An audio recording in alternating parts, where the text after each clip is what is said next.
Cities by Charles Dickens, he opens up his novel with the famous line, "It was the best of times, it was the worst of times."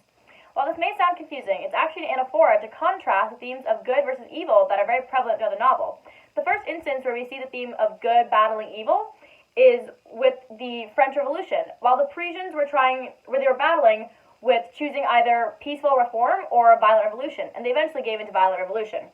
In Book 2, Chapter 21, Dickens says, "With a roar that sounded as if all the breath in France had been shaped into the detested world, the living sea rose, wave on wave, depth on depth, and overflowed the city to that point.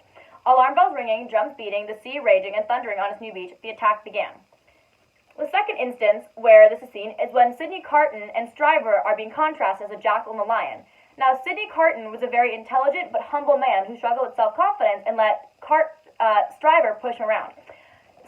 Stryver, on the other hand, was a foil of Sidney, kind of representing the bad side to Sidney, even though they're both lawyers and co-workers, since Stryver was very arrogant and he showed a lot of hubris, and he was also not as intelligent, but he was still more successful than Sidney.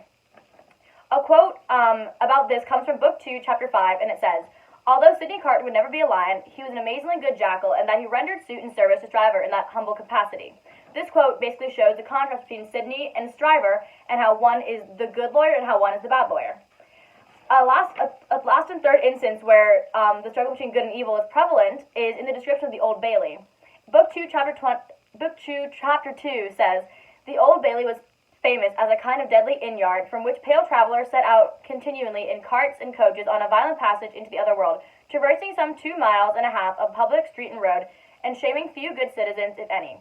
This shows the contrast between the Old Bailey, in which it's trying to be a fair and just courthouse, but it actually ends up becoming almost a slaughterhouse where people are hung and quartered for doing crimes that have not necessarily been proven that they're actually guilty for. Since this theme is so prevalent in Tale of Two Cities, I chose to visually represent this by making this project. It's like a painting. And basically, so what I did was I represented Paris and London, the two cities that are contrasted in the book.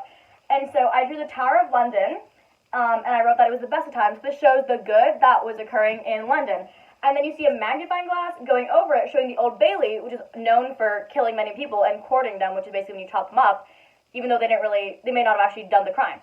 And then over here, I drew the French Bastille when it was all in its glory, before the French Revolution, and it was the best of times.